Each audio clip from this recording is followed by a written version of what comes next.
Hi మామ, అందరికీ నమస్తే. సో నిన్న చెప్పిన కదా ఇంట్రడక్షన్లో రోజు ఒక టాపిక్ వస్తుందని మన ఛానల్ నుంచి. ఈరోజు వచ్చేసి ఫస్ట్ వీడియో కనబడుతుంది కదా మీకు. పాలిటీలో మొట్టమొదటిగా మనం డిస్కషన్ చేయబోయే టాపిక్ ఇది. సో ఈ కంపెనీ రూల్ అనేది, ఇది ఈస్ట్ ఇండియన్ కంపెనీ ఏదైతే పరిపాలించిన డేట్ ఇది. తర్వాత బ్రిటిష్ రాజ్యం డైరెక్ట్ ఇంగ్లాండ్ రాణి గారి చేత పరిపాలించిన టైప్ అది. సో అదే టైంలోనే 1945లో బ్రిటన్లో ఎలక్షన్ జరుగుతాయి ఇంగ్లాండ్లో. సో ఆ టైంలో లేబర్ పార్టీ అనేది విన్ అవుతుంది.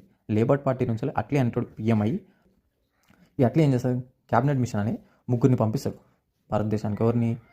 ప్రతిక్ లారెన్స్ అనేటోడు మనకు లారెన్స్ మాస్టర్ ఉంది కదా, అట్లా గుర్తుపెట్టుకోండి. ఓకే, అలెగ్జాండర్ ఉంది కదా, అలెగ్జాండర్ గుర్తుపెట్టుకోండి.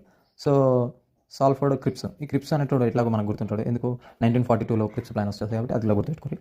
సో ఎప్పుడు వచ్చింది ఇది? మార్చ్ 1946లో వచ్చింది. ఎందుకు వచ్చింది? కాన్స్టిట్యూషన్ అసెంబ్లీ ఏర్పాటు చేయండి. కాన్స్టిట్యూషన్ అసెంబ్లీలో ఎంత స్ట్రెంత్ ఉండాలి, ఎంతమంది ఉండాలి, ఎక్కడెక్కడ నుంచి ఎంతమంది ఉండాలి అనేది ఈ క్యాబినెట్ మిషన్ నిర్ధారించింది. సో అందులో 389 మంది ఉండాలి. ఎక్కడెక్కడ నుంచి? బ్రిటిష్ ప్రభుత్వం నుంచి, అంటే బ్రిటిష్ పరిపాలించిన స్టేట్స్ నుంచి ఎంతమంది? ఇదేంది? రాజ్యాలు ఉన్నాయి కదా, స్వతంత్ర రాజ్యాలు. సో అట్లా హైదరాబాద్ కానీ జునాగఢ్ కానీ అటువంటి వాళ్ళ నుంచి 93 మెంబర్స్. సో ఇందులో 296 మెంబర్స్ వచ్చేసి ఎలక్టెడ్ అయినరు. సో ఇందులో ఈ మెంబర్స్లో ఫస్ట్ మొట్టమొదటి చూసుకున్నట్టయితే ఇండియన్ కాన్స్టిట్యూషన్ ఏర్పడడానికి ఫస్ట్ మీటింగ్ ఎప్పుడు జరిగింది? 9th December 1946లో. సో ఆ మీటింగ్లో సచ్చిదానంద సిన్హా అనే ఆయనని టెంపరీ ప్రెసిడెంట్గా ఎన్నుకుంటారు. సెకండ్ మీటింగ్లో ఇప్పుడు 11th December 1946 రాజేంద్ర ప్రసాద్ అనేది పర్మనెంట్ ప్రెసిడెంట్గా ఎన్నుకుంటారు. థర్డ్ మీటింగ్ ఇప్పుడు 13 December 1946. నేను చెప్పిన ప్రతి డేట్ ఇంపార్టెంట్ అండి.